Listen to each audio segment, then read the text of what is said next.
सभी सम्मानित साथियों को क्रांतिकारी जय भीम। तो दोस्तों आज हम जाने वाले हैं सहारनपुर की साइड मंडावली। तो दोस्तों वहां पर आने वाले हमारे चंद्रशेखर भाई लाइव आपको दिखाने वाला हूं।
अगर आज हमने नहीं समझे तो वो दिन दूर नहीं। ये मुल्क में, इस देश में वैसे ही हालात हो जाएंगे जैसे आजादी से पहले थे। आज की अपनी बात को शुरुआत करते हुए मैं समय समय पे भारत की धरती पर जन्मे सभी संतों, गुरुओं, महापुरुषों को भी नमन करता हूं। उनको नमन करने का एकमात्र उद्देश्य मेरा यह है कि मैं महापुरुषों के विचारधारा का पालन करता हूं। अभी तो हमारे लोग महापुरुषों को पूज कर ही ये सोच रहे हैं कि उनकी जिंदगी में बदलाव हो जाए, जबकि ये संभव नहीं है। हमें अपने महापुरुषों के विचारों को जानना पड़ेगा और उन विचारों पे चलना पड़ेगा। और जब हम उनके विचारों पे चलेंगे तभी इस देश में हमारी सामाजिक गुलामी, आर्थिक गुलामी जो हमारे ऊपर है वो आर्थिक गुलामी दूर होगी, सामाजिक गैर बराबरी दूर होगी। सम्मानित साथियों, आप इस क्षेत्र के बहुत ही जिम्मेदार लोग हैं। भाई मीडिया के बंधु, आपने तो आज नुकसान कर दिया। आप ये कुर्सियां ले लो यार, है? बहुत मेहरबानी हो जाएगी आपकी। आप कुर्सियां लेके बैठ जाओ। पीछे हो जाओ भाई, आप सब लोग पीछे हो जाओ, पीछे हो जाओ। ये जो लोग बैठे इनको भी देखने दो भाई, ऐसा मत करो। हो जाओ, पीछे हो जाओ। अब उठ के यहाँ मत आओ, बस। बहुत धन्यवाद भाई। दिख रहा है सब लोगों को? ठीक कर दिया ना मैंने काम? हाँ ठीक, बहुत बढ़िया। आप ठीक है भाई उधर वालों? हाँ, मैं देख रहा था कि आप लोग उठ के देख रहे हो कि दिख तो रहा नहीं। तो इस देश में जब ये देश अंग्रेजों का गुलाम था, अंग्रेजों के गुलामी के समय 14 अगस्त 1947 को इस देश में हर जाति धर्म के लोगों को इस तरह के अवसर और अधिकार प्राप्त नहीं थे जैसे आज हैं। 14 अगस्त को हम लोग इस देश में अंग्रेजों के अधीन थे। 15 अगस्त 1947 को देश आजाद हुआ, लेकिन 16 अगस्त 1947 को बहुत अलग तरह के परिवर्तन लोगों की जिंदगी में नहीं हुए। परिवर्तन को इस तरह समझिए कि 14 तारीख को जिसकी जेब में 100 रुपए थे, आजादी के बाद 16 तारीख को भी उसकी जेब में 100 ही रुपए थे। 14 तारीख को जिसपे एक जमीन नहीं थी, आजादी मिलने से ऐसा नहीं कि 16 तारीख को उसके पास 100 बीघे जमीन आ गई थी। 14 तारीख को जो नौकरी नहीं करता था, जिसके पास रोजगार उद्योग धंधे नहीं थे, 16 तारीख को भी उसके पास रोजगार नौकरी उद्योग धंधे नहीं आए। असल परिवर्तन इस देश में आया जब 26 जनवरी 1950 को बाबा साहब अम्बेडकर का संविधान इस देश में लागू हुआ, जो संविधान हर तरह की गैर बराबरी को खत्म करता है, चाहे वो धर्म के आधार पे हो, चाहे जाति के आधार पे हो, चाहे वो आर्थिक आधार पे हो। वो संविधान जो मानव को एक समान बनाता, वो संविधान जो मेरे जैसे प्राइमरी स्कूल के हेडमास्टर के बेटे को भी लोकसभा का चुनाव लड़ने की आजादी देता है, और गांव में रहने वाले मजदूर को भी, उसके बच्चे को भी पढ़ लिख के डॉक्टर, इंजीनियर, IAS, IPS बनने की आजादी देता। ये एक इतना बड़ा परिवर्तन हुआ, जैसे हमने सुना कि ये युग आया, वो युग आया, वो युग आया, लेकिन एक ऐसा युग भी आया संविधान का जिससे गरीबों को भी आगे बढ़ने का, पढ़ने का, रोजगार करने का, नौकरी करने का, कुर्सी पर बैठने का अधिकार मिला। याद करो, संविधान से पहले पाल, प्रजापति, कश्यप, सैनी, मौर्य, शाक्य, कुशवाहा, सैन, विश्वकर्मा, निषाद, मल्ला, चमार, वाल्मीकि, पासी, धोबी, कोरी, खटीक का बच्चा कुर्सी पे नहीं बैठ सकता था। डॉक्टर, इंजीनियर, IAS, IPS नहीं बन सकता था। तब तो ये भी अधिकार था। आजादी से पहले राजा महाराजा हुआ करते थे और कहते थे कि रानी का बेटा ही राजा बनेगा। रानी के पेट से जो संतान पैदा होती थी वही राज करती थी, बाकी लोग गुलामों जैसा जीवन जीते थे। राजा जो कानून बनाता था, जो उंगली उठा देता था, वही कानून बन जाता था। लेकिन बाबा साहब अम्बेडकर ने रानी का पेट चीर दिया और बाबा साहब अम्बेडकर ने कहा कि आज के बाद राजा बैलेट बॉक्स से तैयार होगा, आपकी वोट से तैयार होगा, आज के बाद रानी का बेटा राजा नहीं बनेगा। दुश्मन भी इस बात को समझ रहा था। जब बाबा साहब ने वोट का अधिकार दिलाया, दुश्मन बड़ा षड्यंत्रकारी है जो लंबे समय से शासन करता आ रहा है, उसके मन में भी ये बात थी कि डॉक्टर अम्बेडकर ने जो व्यवस्था बना दी है, इसके बाद तो इनका गरीबों कमजोरों का राज आ जाएगा, आप राज कैसे करोगे। बाबा साहब ने वोट का अधिकार दिलाया, दुश्मन ने समझदारी से इसका तोड़ निकाला। दुश्मन ने कहा इनके पास वोट है, हमारे पास नोट है, हम इनकी वोट को नोट से खरीद लेंगे। और बाबा साहब लंबे समय तक समझाते रहे, राजकाज उस तरह से नहीं आया, क्योंकि जो वोट तैयार हुआ था उसको दुश्मन पैसे से खरीद लेता। हमारे लोगों के पास पैसा नहीं था और उनको घर चलाने के लिए जरूरत थी। जब जब वो अपने वोट का प्रयोग करने के बारे में सोचते, दुश्मन 4 दिन 6 दिन पहले आ जाता और ये कहता वोट से क्या बदलेगा, पढ़े लिखे लोग नहीं थे, पैसा ले लो, हमें वोट दे दो। लंबे समय चलता रहा और बाबा साहब समझाते समझाते चले गए। 18 मार्च 1956 को उन्होंने एक भाषण दिया आगरा में कि मुझे मेरे पढ़े लिखे लोगों ने धोखा दिया, जो मैं करना चाहता था उसका एक हिस्सा भी नहीं कर पाया। और उन्होंने ये भी कहा मुझे और आपको कि बड़ी मुश्किल से तमाम तरह के अन्याय, अत्याचार, आरोप, मुसीबतें, कठिनाइयां सह के अपने 4 बच्चों को कुर्बानी देके मैं इस कारवा को यहां तक लेके आ पाया। अगर आप इसको आगे नहीं ले जा सकते, इसको पीछे मत जाने देना मेरे बच्चों। लेकिन बाबा साहब तो 56 में चले गए और 10 साल कारवा रुका रहा। 10 साल बाद DRDO के एक साइंटिस्ट जो पंजाब में जन्मे, क्लास 1 के अधिकारी मान्यवर काशीराम साहब अपनी नौकरी कर रहे थे। मान्यवर दीना भाना वाल्मीकि साहब ने उनको एक किताब दी, जिस किताब का नाम था एनिहिलेशन ऑफ कास्ट, जाति का विनाश। और उन्होंने कहा कि आज जो कोट आपने पहना है साहब, ये बाबा साहब अम्बेडकर की देन है। मान्यवर काशीराम साहब कहने लगे कि भाई ये तो मेरी पढ़ाई से मुझे कोट मिला है। उन्होंने कहा साहब ऐसा नहीं है, आप इस देश की व्यवस्था को नहीं जानते, एक बार ये किताब पढ़ना तो आपको एहसास हो जाएगा कि कुर्सी में बैठने का अधिकार और कोट पहनने का अधिकार आपको आप स्वयं मिला है या इसके लिए किसी महापुरुष ने अपने 4 बच्चों की कुर्बानी दी है। और हुआ भी ऐसा ही, जब काशीराम साहब ने उसी रात में 3 बार एनिहिलेशन ऑफ कास्ट पढ़ी तो रो पड़े, चिल्ला पड़े, दुखी हो गए और अगले दिन सुबह अपनी नौकरी को लात मार दी।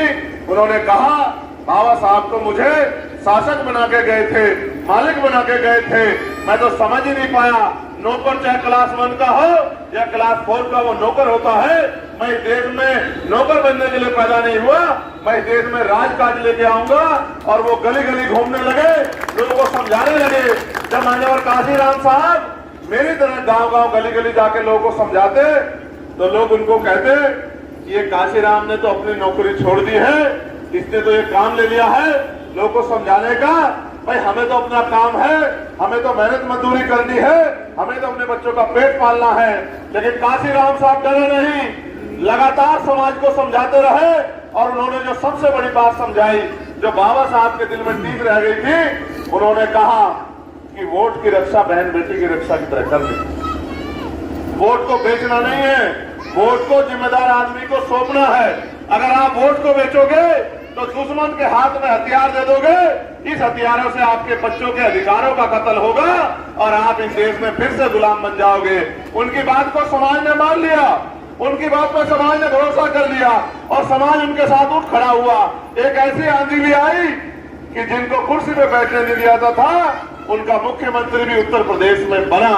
एक ऐसी आंधी भी समाज के सहयोग से पूरा बहुजन समाज इकट्ठा हुआ और वो पहली आंधी यहीं से नगीना से चली, बिजनौर से चली, जिसमें आपने यहीं से पार्लियामेंट भेज के इसी धरती ने उत्तर प्रदेश में 4 बार चीफ मिनिस्टर हमारा बनाया। लेकिन दुश्मन तो बहुत तेज है, दुश्मन की निगाह इस बात में पड़ गई कि पहले तो हम इनके वोट को नोट से खरीद रहे थे, मान्यवर काशीराम साहब का नाम का आदमी आया, इन्होंने तो लोगों को वोट बेचना बंद करवा दिया। अब तो ये अपनी वोट का सही प्रयोग करने लगे। उसने फिर षड्यंत्र किया और षड्यंत्र इस बार कमाल का था, वो मशीन ले आया। अब उसने कहा वोटों की चोरी करने की जरूरत नहीं है, वोटों खरीदने की जरूरत नहीं है, आप वोट किसी को डालो, वोट हमारे खाते में आएगा। और ईवीएम से वोट की चोरी होनी शुरू हो गई। दुश्मन बड़ा चालाक था, वो जानता था कि अगर मान्यवर काशीराम साहब इसी तरह आंदोलन चलाते रहे तो वो दिन दूर नहीं कि देश के प्राइम मिनिस्टर माननीय काशीराम साहब बनेंगे। उनको कोई रोक नहीं पाएगा क्योंकि उनके पास खोने का कुछ नहीं था। आज के नेताओं को सीबीआई ईडी इनकम टैक्स पकड़ लेती है, मुकदमे जेल पकड़ लेती है, लेकिन माननीय काशीराम साहब तो जान को दांव पे लगा के गली गली घूम के समाज को तैयार कर रहे थे। इतने बड़े नेता बन गए, लेकिन जरा सा भी उनके अंदर अहंकार नहीं आया। उसका परिणाम ये हुआ कि ईवीएम से वोट की चोरी होने लगी। और माननीय काशीराम साहब 2006 में समाज को समझाते थे। उसके बाद उनकी बात को मान के जो उन्होंने कहा कि मुर्दा लोग मिशन नहीं चलाते और जिंदा लोग मिशन को लेते, उनके चेलों ने इस बात को कमर को कस लिया कि अब हमें माननीय काशीराम साहब और बाबा साहब का अधूरा सपना पूरा करना है। और हमारे पढ़े लिखे लोगों ने भी, समझदार लोगों ने भी मशीन के खिलाफ लड़ाई लड़के और वीवीपैट उस पर लगवा दी कि वीवीपैट के जरिए हमें पता लग जाएगा हमारे वोटों की चोरी तो नहीं हो रही है। और हुआ भी ऐसा ही, लेकिन दुश्मन बड़ा तेज है। उसने सुप्रीम कोर्ट से आदेश करा दिया कि वीवीपैट से उन्हीं की गिनती होगी जहां दूसरे नंबर का व्यक्ति ऑब्जेक्शन करेगा। अब पूरे देश में तो कि हमारे इस वोट का फायदा भी हमें नहीं मिलने लगा। आज हालात ऐसे हैं, पिछले 3 महीने से दिल्ली में आंदोलन चल रहा है और सुप्रीम कोर्ट में भी केस चल रहा है। पूरी आशा उम्मीद है, चीफ जस्टिस भी बड़े मजबूत है कि इस बार ईवीएम से जो वोट की चोरी हो रही थी वो रुक के चुनाव बैलेट पेपर से होगा। इस बात की तैयारी भी इस बार बड़े पैमाने पर कर रही है।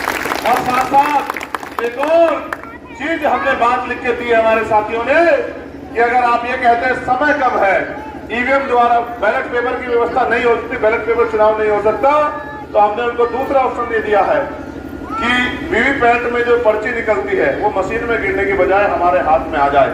हम ये देख लें जिसको वोट दी थी उसको गई या नहीं गई, और फिर उस पर्ची को हम लोग एक बॉक्स में, बैलेट बॉक्स में जमा कर दें और आप मशीन से मत गिनना, आप हमारी पर्चियां गिन देना। हम लोग वोट देके 5 साल इंतजार करते हैं और महसूस करो ये बात आपकी समझ में आएगी। जो फर्स्ट फेज में वोट देगा उसकी गिनती भी आखिरी फेज के बाद होगी। यानी कि अगर हमारे यहाँ फर्स्ट फेज में चुनाव है तो हमारी गिनती भी आखिरी में होगी। जब हम 45 दिन इंतजार करेंगे तो 2 दिन और इंतजार कर लेंगे, लेकिन हम अपनी वोट की चोरी नहीं होने देंगे। इस बार लड़ाई आर पार की चल रही है क्योंकि देश में जो लड़ाई है वो संविधान बचाने की है। संविधान बचेगा तो इन गरीबों के बच्चे भी कुर्सी पे बैठेंगे, संविधान बचेगा तो वोट का अधिकार ही बचेगा, और वोट का अधिकार रहेगा तभी कोई आपकी बस्तियों में आएगा। मैं आपको भी कहना चाहता हूं, 70 साल से ज्यादा हो गए आजाद हुए, तो प्राइवेट सेक्टर में कुर्सी पे आपको कौन बिठाएगा? आने वाला समय ऐसा है कि देश में अगर संविधान नहीं बचा तो हम लोग गुलाम जैसे हो जाएंगे जैसे आजादी से पहले थे। क्या आप चाहते हो कि गुलामी आ जाए? जोर से बताओ, चाहते हो क्या गुलामी आ जाए? गुलामी आएगी तो एक शख्स पे नहीं आएगी, गुलामी आएगी तो व्यवस्था के अनुरूप आएगी। आपको व्यवस्था याद है? व्यवस्था क्या है? व्यवस्था ये है कि हमारे जो सामाजिक आधार पे जो आजादी हमें गैर बराबरी के खिलाफ, जाति के आधार पे जो गैर बराबरी होती है, जिसमें हमें अधिकार मिला है कि अगर जाति के आधार पे कोई गैर बराबरी करेगा तो उसके खिलाफ मुकदमा दर्ज होकर वो जेल जाएगा। ये गैर बराबरी जाति के आधार पे है, ये गैर बराबरी नहीं रहेगी, ये खाई ऊंची हो जाएगी और पहले जिस तरह से हम लोग सारे अधिकार छीनेंगे उसी तरह के हालात हो जाएंगे। उसके साथ साथ जो धर्म के आधार पे गैर बराबरी है, ये गर्मी तो आप लोग सह लोगे, लेकिन जिस तरह के हालात आज हैं, आपने परसों तरसों देखा दिल्ली में क्या हुआ? देखा आपने दिल्ली में नमाज पढ़ते लोगों को क्या देखना पड़ा? देखना पड़ा नहीं देखना पड़ा? क्या दिल्ली में नेताओं की कमी है? बड़े बड़े नेता है या नहीं है? तो बताओ, आपको लगने वाली लाश से किसी को तकलीफ हुई या नहीं हुई? यही हालात धर्म के आधार पे, जो क्योंकि संविधान इजाजत देता कि धर्म के आधार पर गैर बराबरी नहीं हो सकती, वही धर्म के आधार पर गैर बराबरी आपने देखी। ये भारत है जहाँ संविधान तो चलता है और संविधान हर बात की आजादी देता हर व्यक्ति को, तो फिर इस देश में हम लोग जुल्म क्यों से आ रहे हैं? उसका सबसे बड़ा कारण ये है कि हम अपने बीच ऐसे नेता नहीं पैदा कर पा रहे जिनके गले में सीबीआई इनकम टैक्स का फंदा ना फंसता हो। हम अपने बीच में ऐसे नेता नहीं तैयार कर पा रहे जो पुलिस की जेल और मुकदमों से डर रहे। आप ये जानते हैं, आपको याद होगा, मैंने 16 महीने जेल काटी 10/6 की कोठरी में। ये समता दी वाले मेरे साथी मनोज अंतानी मेरे पुराने साथी हैं, ये आते थे मुझसे मिलने, इनको पता है कि 16 महीने 10/6 की एक कोठरी में मैंने जेल काटी। वो मेरी व्यक्तिगत लड़ाई नहीं थी, समाज के साथ जुल्म हुआ था और मैंने तय किया था कि समाज के साथ कोई जुल्म नहीं होने दूंगा, इसलिए मुझे 16 महीने जेल में रखा गया। मेरे ऊपर ऐसे लगाई गई नेशनल सिक्योरिटी एक्ट, मैंने कभी उनके आगे घुटने नहीं टेके। फिर मैं जब जेल से बाहर आया फिर लड़ने के लिए चला गया।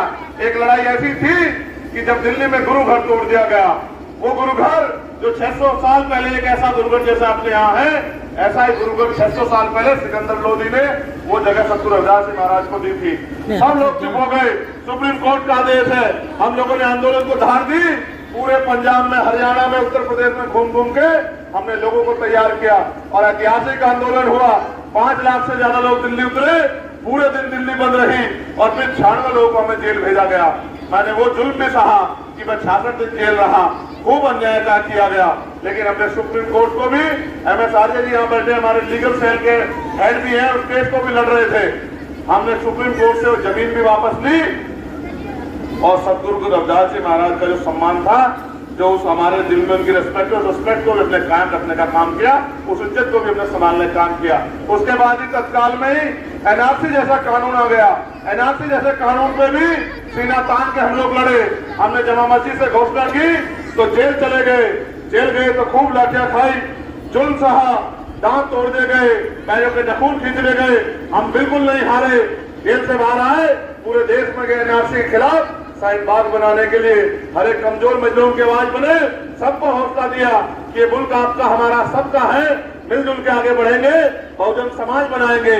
परिणाम ये हुआ, सरकार को कानून डब्बे में डालना पड़ा और जो जुल्म करना चाहते थे गरीबों पे, मजलूमों को, किसानों, मुसलमानों पे, उस पे चुप होना पड़ा। जब किसानों का आंदोलन हुआ हमने उनकी लड़ाई भी लड़ी, जब महिला पहलवानों का आंदोलन हुआ उनके सम्मान की रक्षा के लिए हमने उनकी लड़ाई भी लड़ी। हमने हाथरस जैसा समय भी देखा जब हमारी बहन को मार के कचरे की तरह जला दिया गया और कोई बोलने को राजी नहीं था। हमने हाथरस का समय भी देखा। आज लगातार जुल्म बढ़ रहा है। मैं यहाँ हूँ, मेरे यहाँ रहते, आपने देखा सोमेश को किस तरह गोली मार के रामपुर बड़ा बिलक में जो है उसकी हत्या की गई और फिर हापुड़ में महिलाओं पर लाठी भांजी गई। और ये लगातार जुल्म जाति तब तक जारी रहेगी जब तक हम भारतीय जनता पार्टी से वोट की शक्ति छीन के अपने लोगों को ताकतवर नहीं बनाएंगे। पहले नौकरी आती थी, अब नौकरी बाद में आती है, पेपर बाद में आता, पहले पेपर लीक हो जाता है। 69,000 शिक्षक भर्ती में घोटाला किया। पेंशन के नाम पे आपको 500 रुपए दिखाते हैं, विधवा पेंशन के नाम पे, विकलांग पेंशन के नाम पे, वृद्धा पेंशन के नाम पे। 500 रुपए में जूते का एक तरफ का जूता भी नहीं आता। ये गरीबों के मजाक उड़ाने वाली सरकार है। वो ये जानते हैं अगर इनका पेट भर गया तो इनकी वोट को खरीद के या इनको लालच देके इनके ऊपर राज नहीं हो सकता है। वो आपको राशन देते हैं, इस बात को भी समझना पड़ेगा। हमारे लोग समझते हैं कि सरकार हमें राशन देती है, सरकार आपको कुछ नहीं देती। जो कुछ देते हो सरकार को आप देते हो। पहली बात तो वोट की ताकत से सरकार आप बनाते हो। दूसरी बात, एक आदमी निशान पर वोट करो। करोगे नहीं करोगे बताओ? दोनों हाथ उठा के बताओ जो वोट करेंगे। ऐसा तो नहीं कोई पैसे वाले के चक्कर में पड़ जाओगे? पक्का? किसी की बातों में तो नहीं आओगे? चलो बहुत बढ़िया। ये भी देखो जरा, ये क्या लिखा है, पढ़ो। एक वोट एक नोट, एक वोट एक नोट, एक वोट एक नोट। इस बात को भी समझो। आप अपनी गुलामी की बेड़ियां काटने के लिए जगह जगह जाते हो माथा टेकने के लिए कि हमारी गरीबी बेबसी खत्म हो जाए। इस देश में तो गरीबी बेबसी इसकी खत्म होती है जिनका राज काज होता है। और आपको मैं उदाहरण के तौर पर बताना चाहता हूँ। एक बार सतगुरु रविदास जी महाराज ने से उनके अनुयायियों ने पूछा, माँ इधर देखो गौर करो, ये बहने भी, भाई आप मत बोलो, रानी चुप हो जाओ। एक बार ऐसे ही सतगुरु जी अपनी बात रख रहे थे, बीच में से एक आदमी खड़ा हुआ। उसने कहा कि सतगुरु जी, सुख शांति का जीवन जीने का रास्ता क्या है? हम मेहनत करते हैं, मजदूरी करते हैं, खून पसीना लगाते हैं, लेकिन हमारे जीवन में सुख शांति क्यों नहीं है? हमारे जीवन में गरीबी क्यों है? तो सतगुरु जी ने कहा, रविदास मानुष करी बसंडू, सुकर है तो उठाओ, एक सु स्वराज माई दूसरा मरकट खाओ। सतगुरु जी ने कहा, भाई सुख शांति के जीवन जीने के दो रास्ते हैं। एक सु स्वराज माई, क्या तो अपना राज हो, या फिर मरने के बाद शमशान घाट कब्रिस्तान में मिलकर सुख शांति, इसके अलावा कोई रास्ता नहीं है। तो राज तो हमारा नहीं है। राज हमारा नहीं तो गरीबी बेबसी कैसे खत्म होगी? लाचारी कैसे खत्म होगी? दुल जाति कैसे खत्म होगी? फिर उन्होंने सतगुरु जी से पूछा कि सतगुरु जी, राज तो उनका भी है, उनके राज में क्यों नहीं खत्म हो रही? तो उन्होंने कहा, राज ऐसा होना चाहिए कि ऐसा चाहूं राज में जो मिले सबन्नु अन्न और छोटे बड़े सब संबसे रविदास रहे प्रसन्न। कि राज ऐसा होना चाहिए जहाँ कोई ऊंच नीच ना हो, जहाँ कोई छोटा बड़ा ना हो, जहाँ कोई भेदभाव ना हो, जहाँ खाने के लिए अन्न की और तन ढकने के लिए कपड़े की, सर ढकने के लिए छत की और पीने के लिए साफ पानी की परेशानी किसी की जिंदगी में ना हो। किसी कोई बहुत गरीब ना हो, कोई बहुत अमीर ना हो, किसी बहन बेटी का अपमान ना हो, किसी की हत्या ना हो, किसी के साथ जुड़ जाती ना हो। ऐसा राज आना चाहिए। उसको उन्होंने नाम दिया बेगमपुरा राज। बेगम का मतलब होता है, मनोज भाई, बिना गम का राज। बेगमपुरा का मतलब है बिना गम का राज। राज ऐसा होना चाहिए जहाँ किसी की जिंदगी में कोई गम ना। अब वो राज लाएगा कौन? वो राज भी आप ही लोग लाओगे। उसी राज को बाबा साहब अम्बेडकर ने संविधान में लिखा कि धर्म के आधार पे कोई गैर बराबरी नहीं होगी, जाति के आधार पे कोई ऊंचा नीचा नहीं होगा और सबको बराबर के अधिकार रहेंगे। चाहे राष्ट्रपति हो या आम आदमी, सबके सम्मान की रक्षा होगी। कोई किसी पे जुल्म जाति नहीं करेगा। लेकिन संविधान अभी लागू नहीं हुआ पूर्ण रूप से, इसलिए हमें जुल्म सहना पड़ रहा है। इसलिए मैं आपसे अपील करता हूँ, माननीय काशीराम साहब ने कहा जो सहारा देगा वो इशारा भी देगा। और उन्होंने ये भी कहा कि दूध उन जिन लोगों से मुकाबला है वो बहुत पैसे वाले हैं, पूंजीपति हैं, उनको बहुत सारे उद्योगपति मदद करते हैं। आपने देखा अडानी अंबानी किस तरह मोदी जी की सेवा कर रहे हैं। उनके पास साधन संसाधन है, उनका मुकाबला अकेला चंद्रशेखर आजाद नहीं कर सकता। इसलिए मैं आपसे अपील करूंगा कि आप सब लोग चाहे 1 रुपए की मदद करें, लेकिन इस केतली में मदद जरूर करें, जिससे कि आपका भी सहयोग इस आंदोलन में बढ़ जाए। और यहाँ तो सक्षम लोगों की बहुत हिम्मत है। मैं इसलिए अपील करूंगा कि वो अपने तन मन धन से मदद करके इस आंदोलन को कामयाब बनाए, जिससे कि चंद्रशेखर आजाद सड़क से चल के पार्लियामेंट जाके आपके हितों की लड़ाई पार्लियामेंट में लड़ सके और जालिम का मुकाबला आपसे आंख मिला के कर सके और जुल्म की बेड़ियां काट सके। बहुत बहुत धन्यवाद। जय भीम, जय भारत, जय संविधान। और इकबाल साकिर और मोहम्मद फरमान साहब, ये जो हमारे नेता, इनका मैं धन्यवाद करता हूँ। एक आखिरी अपील आपसे रह गई है, एक आखिरी अपील आपसे रह गई है। भाई पीछे हो जाओ, पीछे हो जाओ। आप लोग अनुशासन को मत तोड़ो भाई। है इन्हें माओ को देखो, वो हिली अपनी जगह से पैसे गिरने आती है, वापस चली जाती है। आप देखो वहां पे उसकी तरह आगे ना, ये फर्क है आप पर माओ में। इसलिए समझदार बनो। जो उनको विश्वास दिलाए कि एक एक वोट केतली पर देने का काम करेंगे। आदरणीय प्रधान जी।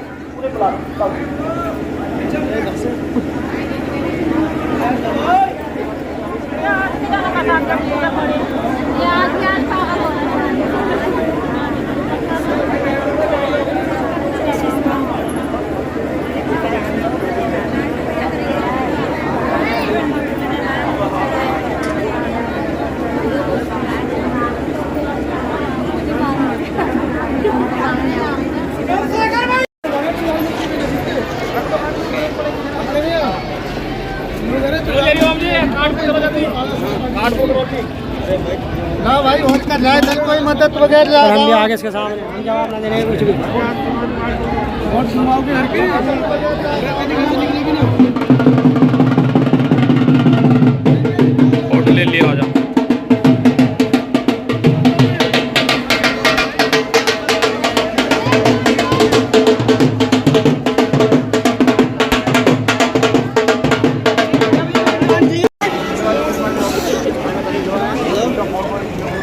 धर्मशाला मेरा